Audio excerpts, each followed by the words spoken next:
Hello, everybody. Welcome back to Miss Master Self 101. I am yours truly, Miss Master Self. I'm your instructor, your guide, your resource, your walking dictionary, your human life recorder, your thesaurus. I'm everything you need, love. And I'm happy to see you guys coming back to the channel. What is that? All of my lipstick like that, right when we got to start. You see what I'm talking about? The devil be busy, don't he? I'm so glad you guys made it back to the channel today because y'all, the universe is speaking to me today, and it's been speaking to me to talk about the subject that we're going to talk about tonight. So when I made the channel, I thought I was going to have some type of order when it comes to these videos. Like I kind of wanted them to flow in a sense, like from the last video flowing to the next, to the next, to the next. But as we know, life be lifing and stuff comes up. And right now I'm feeling very vulnerable and I'm feeling transparent. And I feel like I want to get this out. And I feel like it's something that needs to be talked about because it's not talked about enough. And a lot of us go through it. It's naturally each and every day. So let's chop it up. Today's topic is going to be about letting go and facing reality. So, before we get into today, y'all already know how it goes by now. Go ahead and hit that like button at the bottom. Comment if you'd like to. Share the video with a friend. Subscribe and turn on your notification bell so that you're notified. You in the link. As soon as I drop a video, you already know. Okay, I need you right here. So go ahead and turn on that bell. Thank you. And let's get into it.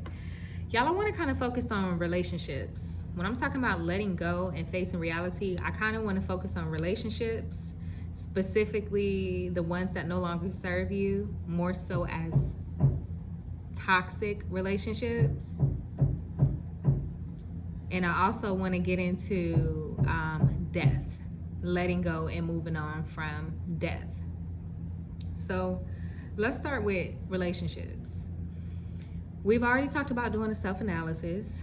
We've already talked about our environment. We've already talked about the importance of detoxing our group of people that we have around us. We talked about when to do it, how to do it, why to do it.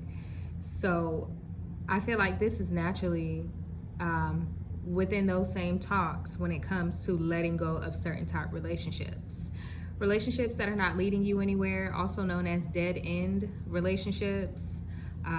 Toxic relationships, abusive relationships. These could be relationships with parents, with family. This could be relationships with a partner, like a romantic relationship. This could be a working relationship with a boss or maybe a coworker.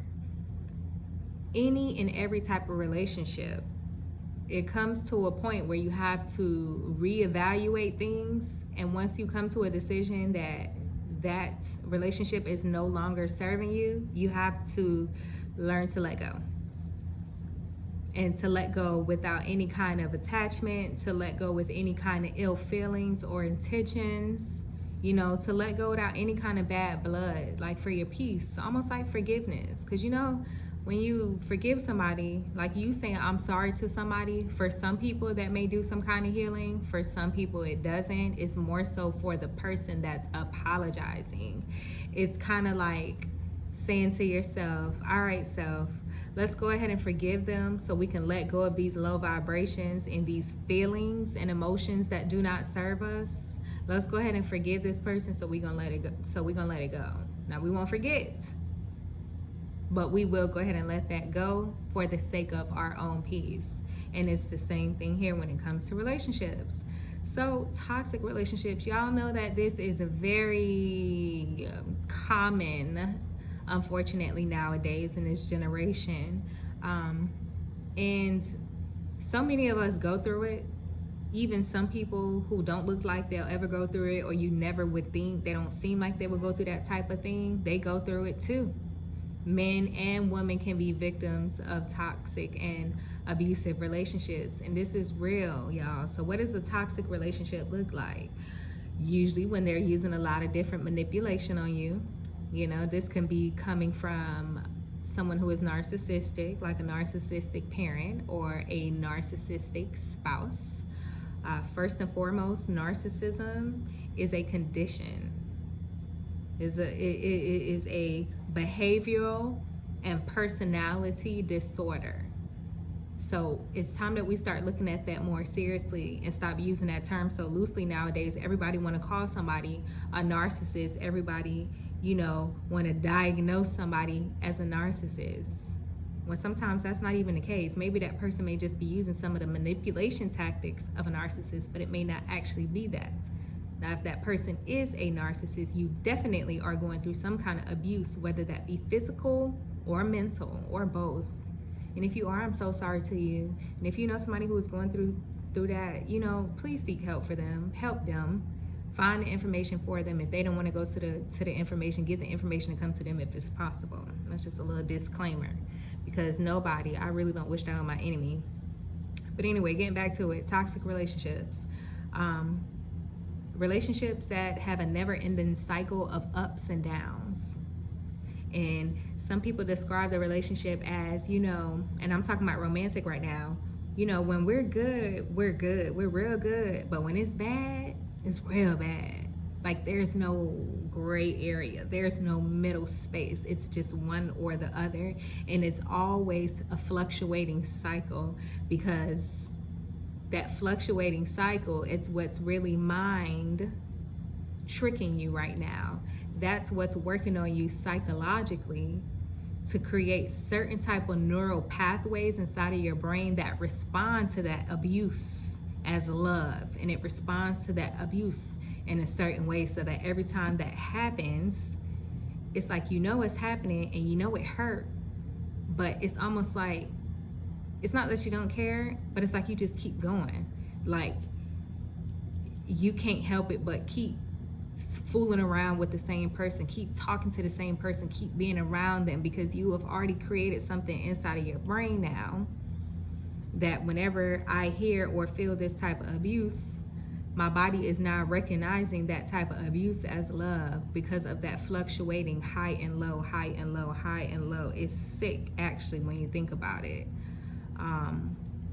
Toxic relationships could be something with physical abuse, where you guys are fighting, or maybe your spouse is putting their hands on you and you're not fighting back.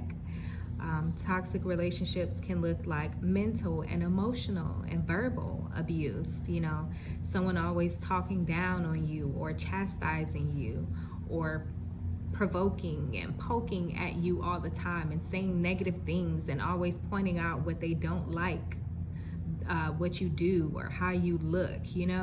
All of that those are types of mental abuse, guys. That's not normal.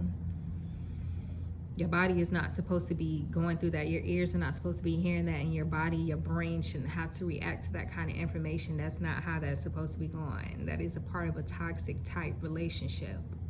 Toxic relationships look like poor communication, lack of self control, most definitely. There's a lack of emotional intelligence. There's immaturity. It's usually people who are hurt people, unfortunately, and that's usually where it stems from. It's somebody or both parties that are unhealed, and when you guys get together, it's you button heads, it's chaos, and it's very toxic and negative. And beyond that, there's plenty, because everybody on here has plenty of type of examples of toxic situations that have, the majority of it is just manipulation and deceit. It's lies, it's manipulation, it's deceit, and it's cycles of ups and downs. That about sums it up. And of course, everybody's gonna have their little tidbits here and there because of what they went through, either through personal experience or watching somebody else go through it. But it is all of the same type of toxic abuse. So that's what a toxic relationship looks like.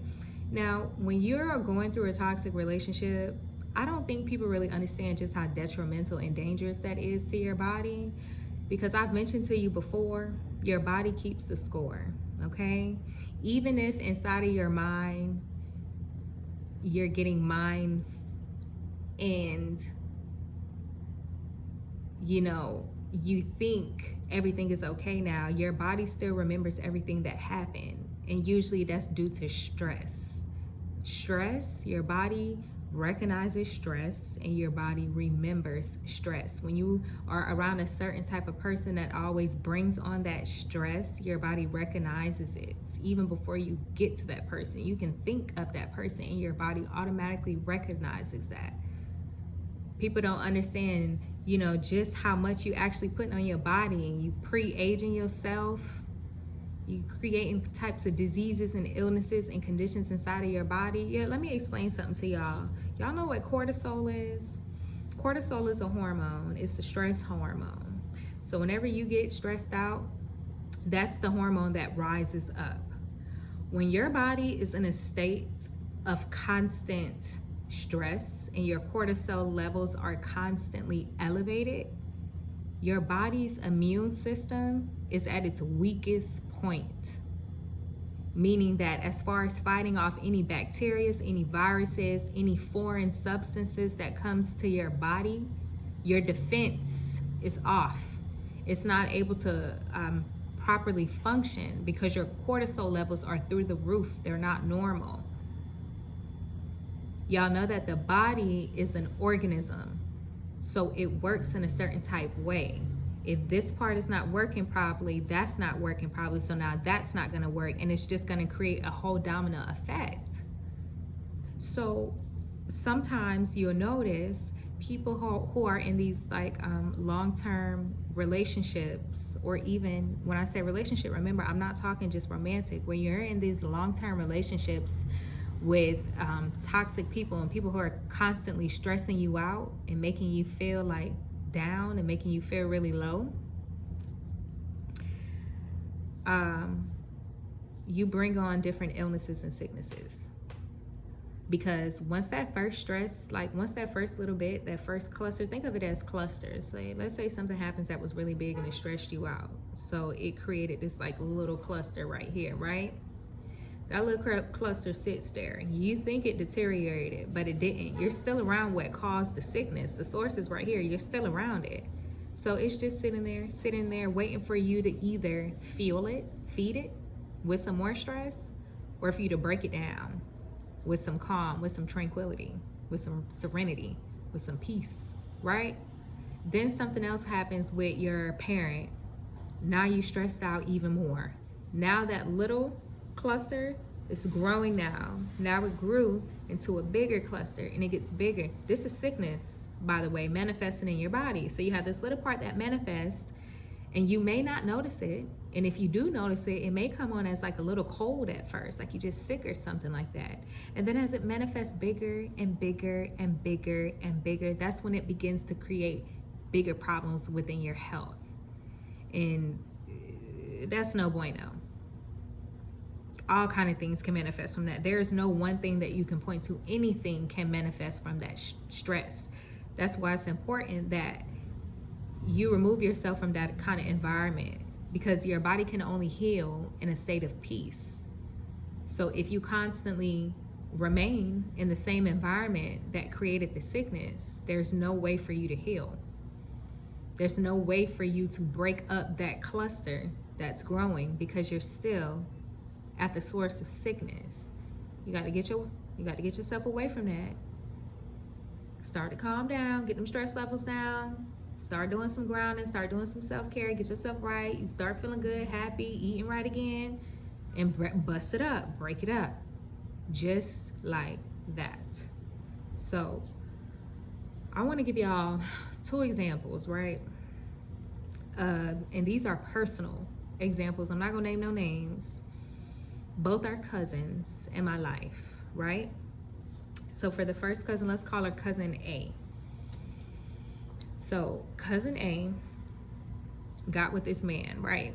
They were in a relationship. I'm not too sure how long they were in a relationship, but I think it's been over a matter of 6 to 7 years that they've been in a relationship right now, right? When I first met him, I thought it was cool at first, but I noticed I noticed a few of his ways, but I didn't think too much of it. But then something really big happened, this real nasty event where me, my brother, we went to a family member's house. Cousin A was there. Her man was there.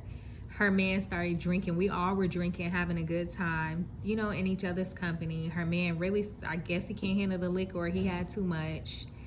This man get acting crazy. He starts asking these like belligerent questions. You know, is my brother having sex with our cousin?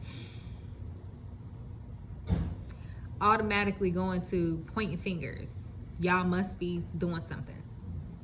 And it turned into this huge, nasty experience where somebody ended up getting cut.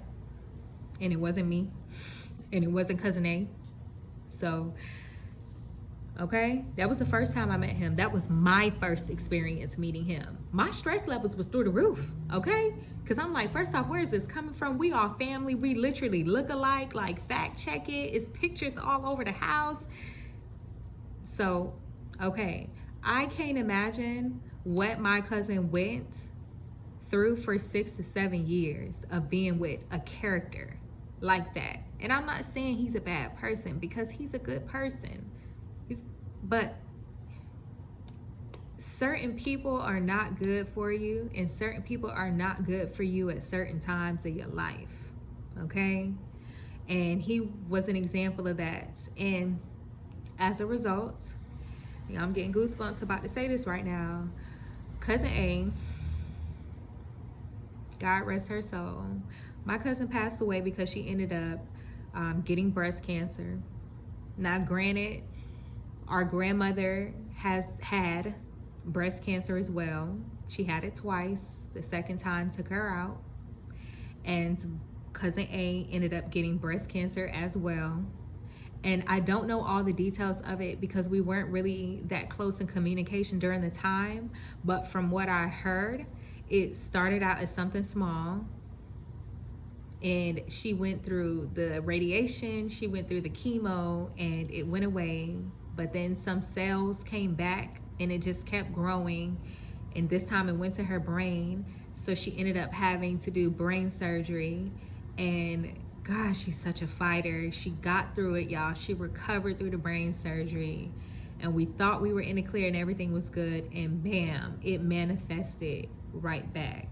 And I'm not at all am I saying that this man is the cause. Of course, I'm not saying that this man is the cause of my cousin getting breast cancer. But what I am saying is I know for a fact that he definitely was a catalyst to speed it up.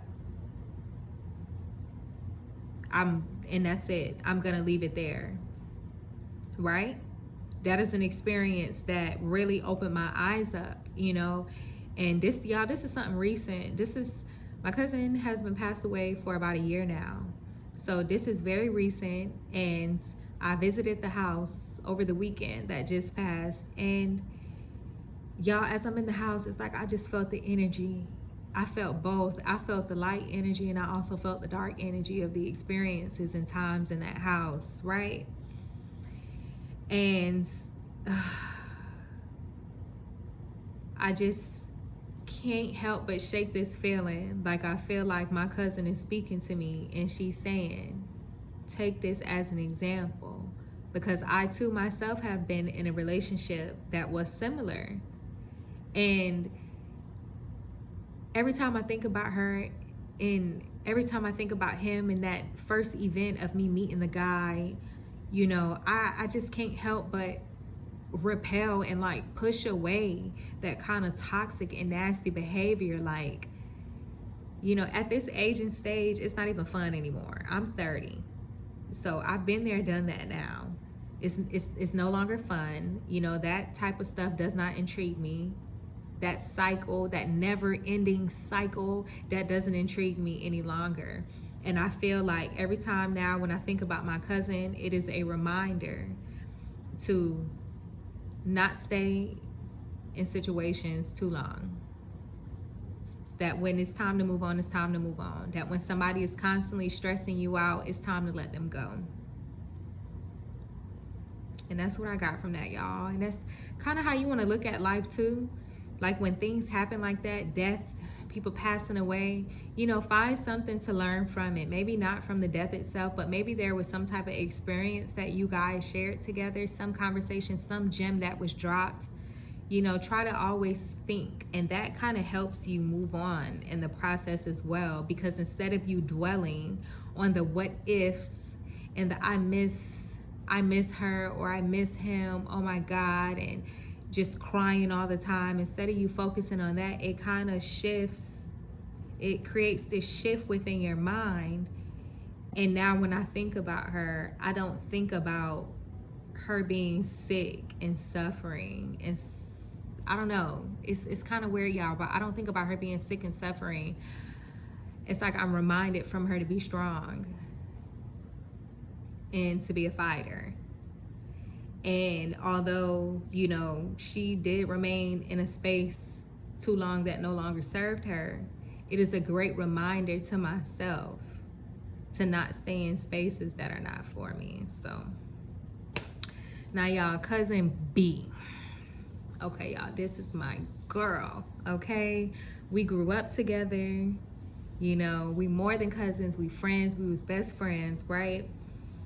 I'm talking about since childhood, like pre-K type, elementary type years. Okay, so she ended up meeting this guy. I want to say they've been married for about a decade now, right? I remember she ended up meeting this guy. I wasn't there when she first met him, but I did get introduced to him in the beginning of their relationship, right? So mind you, me and my cousin had lost contact, cousin B, and we didn't talk in a while.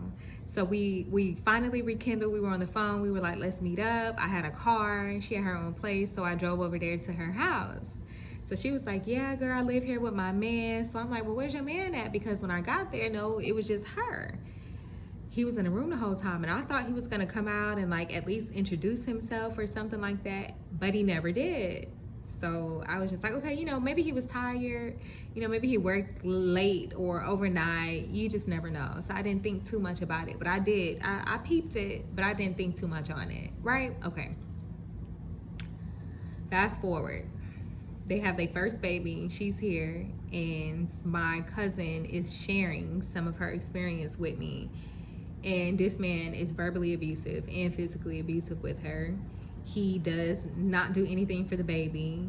He is not being the father he's supposed to be. Yes, he's providing, he's going to work, he's working, but when he come home from work and she's been at home with the baby all day, he comes home, takes a shower, and he's ready to go outside. He comes home, takes a shower, and he's looking for food, and he's ready to get on a game. He's ready to watch TV. He's not, you know, like active with his child. Okay.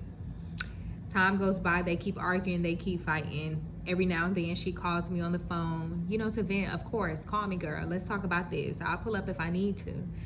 And she calls me to vent, and he's just not right. He's just no good. Fast forward, she ended up with baby number two. Baby number two here. They still going through the same BS. I want to say infidelity is involved now at this point. More than physical abuse, mental abuse, emotional abuse. He's narcissistic for sure. I'm talking about, it's so bad that this man was removing parts from her car, so she couldn't go nowhere. One of those types situation. Okay, fast forward. She ended up with baby number three. Now at this point, I'm like, girl, what is you doing? Sis. I don't know. Like, I was on birth control, but I'm like, okay, here we go. Baby number three. All right. Don't do it again. Tie them tubes. Right? We giving all giving that kind of energy. And they married at this point by now. They're married. So I want to say they got married, I think it was after baby one, because she ended up asking all the family what we felt about it. And I gave her my honest opinion. She still did what she wanted to do. Okay, we already know how they go. So they married. Baby number three, he literally still doing all the same stuff. So now at this point, I'm getting very worried for my cousin, worried for my friend, because you're now the mother of three, under three, and you have absolutely no support, no constant support, no stability. Yes, bills are getting paid, but it's very tight. He's still acting a fool. He's still mentally abusing her, verbally abusing her, physically abusing her. Like, there's proof. I've been there, I've seen, I've experienced, I've been around, right? And we've had conversations time after time again, time after time again. But like I said, it is a never ending cycle of ups and downs. Fast forward, baby number 4 here. We already knew it was coming. Come on now. Baby number 4 here now. Thank God that was the last one. Because he never stopped. He just kept turning into, he just kept revealing himself more and more. And my cousin no longer is the same person. Unfortunately, when you stay in spaces that no longer serve you, when you don't learn to let go and to face reality, things change within you. Her personality changed. Her personality traits were not the same.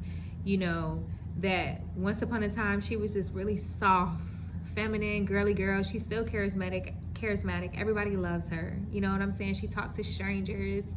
Beautiful soul, beautiful person, but now it's more rough. She's more cynical in her personality versus having faith and being hopeful and positive. She's developed character traits that I know is not her, because I've been knowing her, so I know it's not her. And I've seen her at just about every stage of her life, and I know it's him because I've seen him. She's picked up on some of his traits and took it for herself. She even sounds like him now. The talk is not how she used to sound. Now it sounds like really just, she sounds fed up. She sounds fed up. She sounds mad. She sounds over it. She does. She sounds like she need a break. Physically, she does not look the same anymore. You will change. Going through long extended periods of like abuse and stress will change you. She don't look the same. It's not that she looks older, but you can see the wear and tear now. You can kind of see like you've been through some stuff, right? And it's just different, y'all.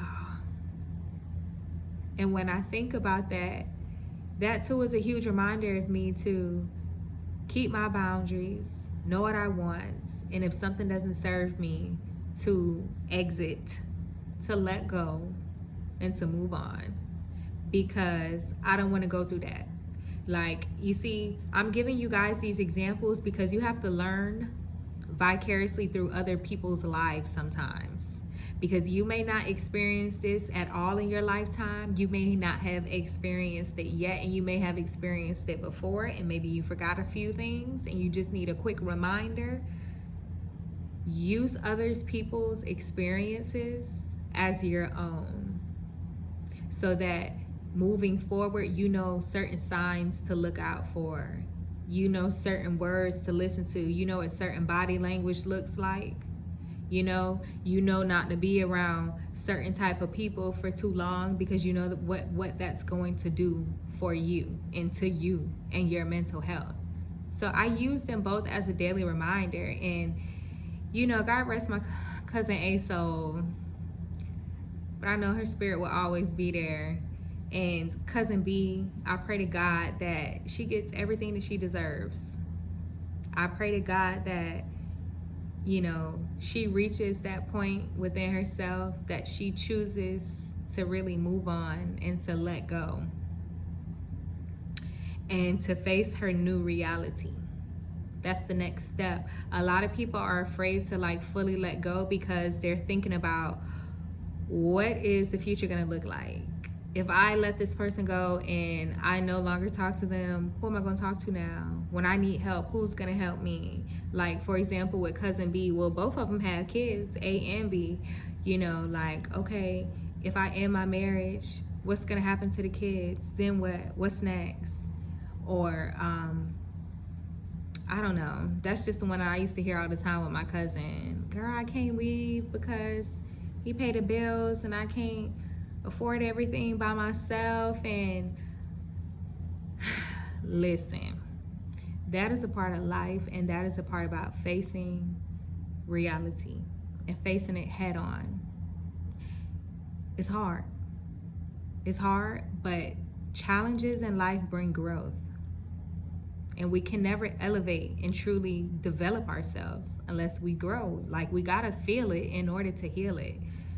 So we gotta be able to face reality head on and focus on the positives when it comes to the future, because you're never gonna know how something is gonna work out in the future unless you have some kind of magic genie crystal ball in your possession. We don't know.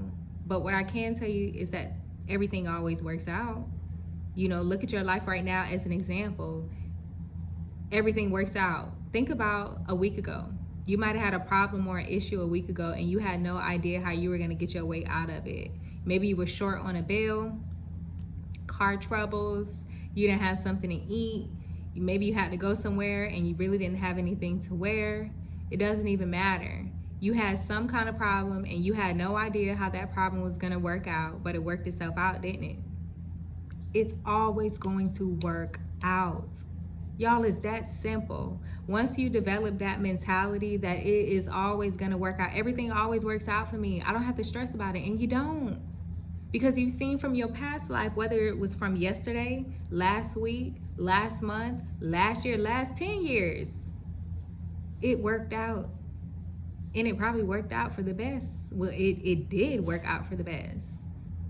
And hopefully it worked out for your own good. Like, you feel good about it. But everything always works out. So when it comes to facing reality, yes, it's hard. But if we don't do the hard things in life, if you don't do the hard things in life, right? So if you do everything easy, that's gonna it's gonna create a hard life. It's better when you do all the hard stuff to create that better life that you want, versus doing all the easy stuff and taking all of these shortcuts, but you still have a hard time in life because you took a shortcut here. So now later on down the road, this problem came up again. Now you got to waste more time, more energy to go fix this problem. When had you would have fixed it properly the first time, yeah, it was hard the first time, but had you would have fixed the problem properly the first time, it would be much easier than it is now. So get your paper and pen and write down this affirmation. You have to do hard things in order to have an easy life. So if you do all the hard things, you will have an easy life. If you do all things easily or do all the easy things, you will have a hard life.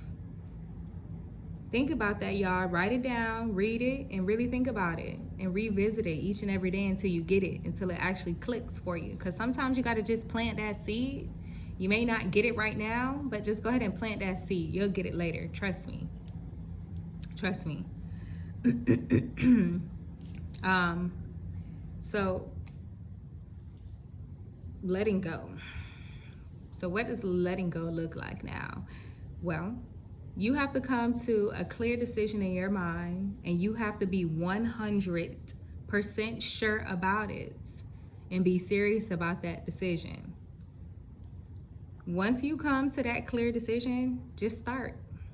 So if you are in a toxic or abusive relationship with a family member, leave. Find somewhere to go, figure it out. If you can't afford to live on your own, get a roommate. If you can't afford that, do some type of internship program that involves rooming. Go to school and room on campus.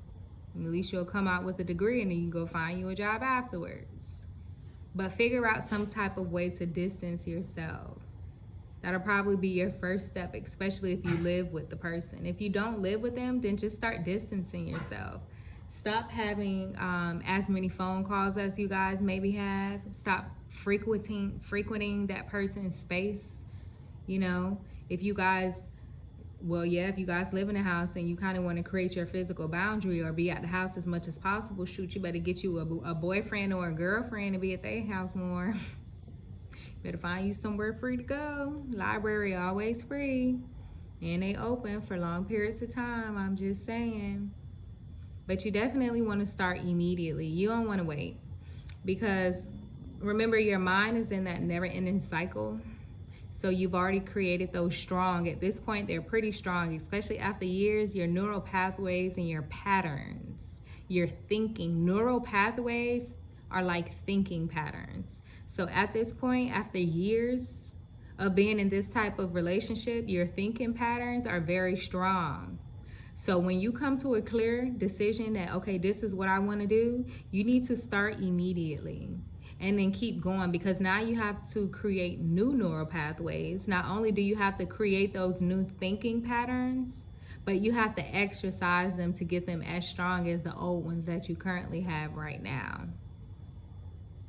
That's how you're going to start mentally. Yeah, y'all, start mentally and then move on to physically if you can next. Once you get away from that kind of relationship physically, it makes it a lot easier to grow. It makes it a lot easier to heal. It makes it a lot easier to be at peace, because you're no longer around someone else's energy. You're only around your own frequency and your own vibration. And you'll find out that when you're in solitude and you're not around that person that's causing that sickness or that stress in your life, right? When you're not around them, you get to pick up on personal character traits that are not yours. So like maybe something you used to do or something you used to say, you get to notice that that really wasn't you, because when I'm not around this person, I don't act that way, or I don't react that way, or I don't say those type of things. And you'll learn that that energy literally was transferring from that person onto you. And it's a lot more easier and clearer to see it now, because you're not sitting in the middle of that mess. Literally, you're out of it. So now you can look on the outside looking in versus only being on the inside. Look it out. So yeah, y'all.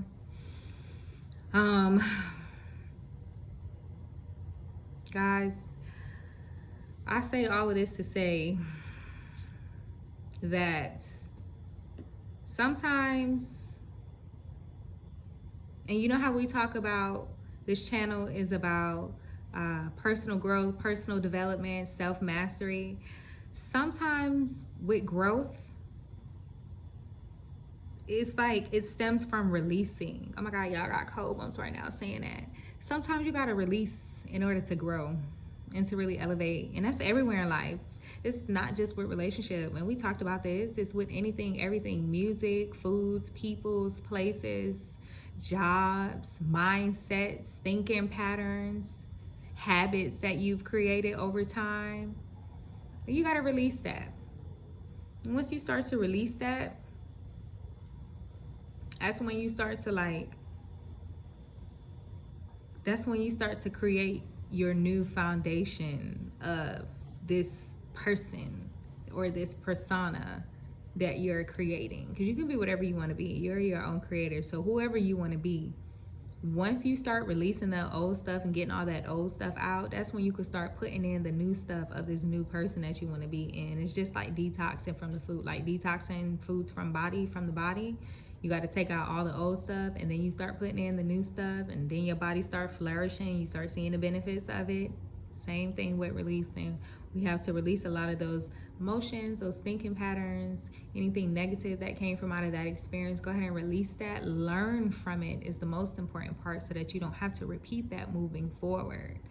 And then we can achieve some growth, y'all. We got to master the art of exit. Knowing when to leave, leaving, and not just leaving, but leaving without ill intentions or ill feelings, you know? Leaving feeling good within yourself. Remember, this is about self. So whoever you're leaving, of course, they're going to feel some kind of way, but that's not your problem. That's not your business. You're focusing on yourself right now. So yeah, we gotta learn that, y'all. I was listening to this video, and this guy had talked about that. He was talking about the art of exit. So I had got curious, and I went to the internet to go look up what it means, right? So I wanted to break it down with y'all. So if you look up what is the art of exit, according to Google, it says The art of exit generally refers to the process of selling or transferring ownership of a business, investment, or asset in a way that maximizes value and minimal risk. Now, when you read that, it sounds like a whole bunch of mumbo jumbo, don't it? It sounds like a whole bunch of words that's coming out my mouth, but let's break it down a little bit. So the art of exit is the process of selling or transferring ownership of a business, investments. So for us right now, we're gonna relate this to life, right? So if we're talking about life, the art of exit is the process, is the process of transferring our emotions that we have invested. We're transferring our time and our emotions that we have invested into said relationship in a way that maximizes value. So it's the process of transferring whatever emotions and relationships that you've developed inside of that toxic relationship. You're going to transfer that, also known as transmute that, into something for your greater good. That's when you want to kind of take the lessons of the relationship. So, everything is a lesson or a blessing, sometimes both, but a lot of the times we learn many, many, many lessons in our relationships. So instead of looking at the end of that being as a waste of time or saying like, oh my God, I can't believe I was with this person and dwelling on that. No, we're not going to look at it that way. We're going to transfer all of those kind of emotions. We're going to transfer those emotions into, wow, I learned a lot from that relationship. Although it was very challenging, it taught me this about myself, that about myself. I learned to have more confidence, more self-respect, and the value for myself has gone up exponentially. That is the art of exit. Once you start feeding that type of thinking pattern to your brain, do you know how easy it will be for you to detach from folks? Or maybe to not even attach at all, because you're letting things flow in a sense.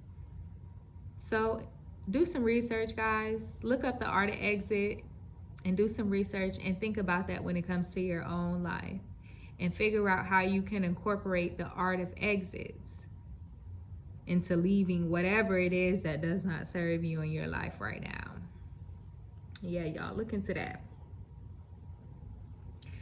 Something else that kind of makes it like mentally a lot easier to move on is the law of rhythm. You guys know what the law of rhythm is? Let's look that up. I think I got some notes here. Let me see. So according to the law of rhythm, did I look it up? I sure did. According to Google, the law of rhythm states that everything operates in cycles and patterns with periods of both growth and rest.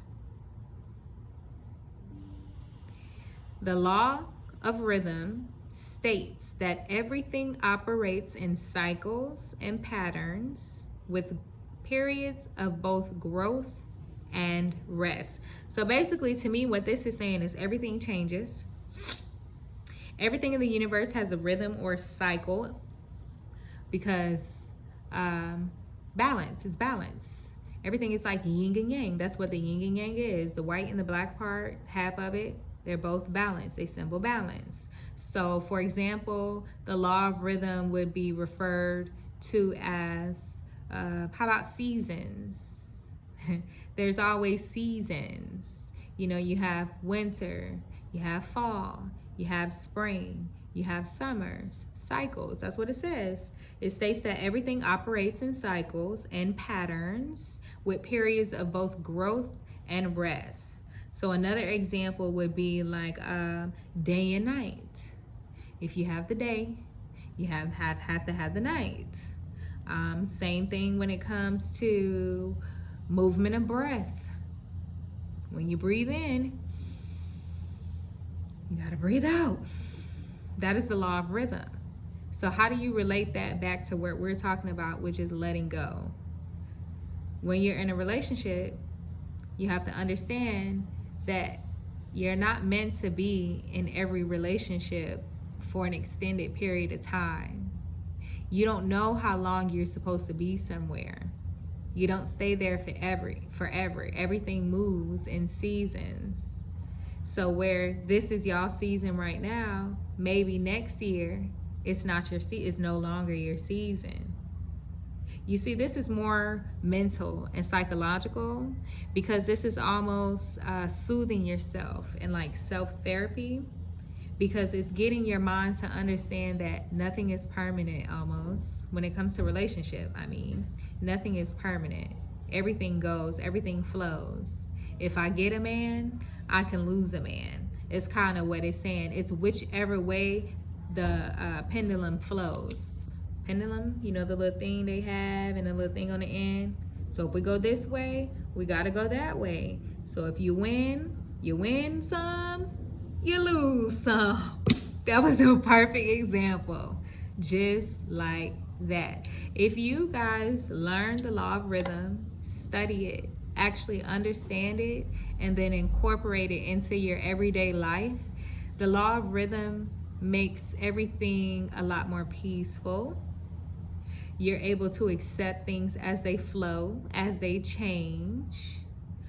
You're not really caught up in like attachments and dwelling on things for a really long time, because you understand that everything flows and everything changes. Where sometimes it's good here, you're gonna have the good, and you also gonna have the bad, right? So y'all, I think that's something. Yeah, that's definitely something that we should all. Me myself, I need to go look into it some more. I need to go learn some more about both the law of exit and refreshing my mind on the law of rhythm, because that's gonna allow me to accept things and be able to move on. And that's probably why I feel so at peace when it comes to letting go, guys. Like my own personal experience, years ago, it was really hard for me to let go. And I think it's because I came from having a narcissistic parent, right? And being under, I don't want to call it abuse, but just being under that kind of vibration for so much time in my life, right? And it almost developed this like codependency type nature. Well, it tried to develop, but for some reason that codependency wouldn't stick on me, because I'm just always on the go. Like I'll be gone. I don't need to stick around too much. But like when I would like somebody like a lot, like for example, I had a relationship where I was with this guy for about 5 years. That was my longest relationship so far. And that was really hard to leave from. And that's also was the most challenging relationship, and the relationship that I learned the most from. It also was the first toxic relationship I had as well. And it was hard for me to let go. Like I get it, I understand it. That's why I give people grace. Like when they going through something like that, it's something that's going on within you psychologically and spiritually. It is. And it's hard to let go.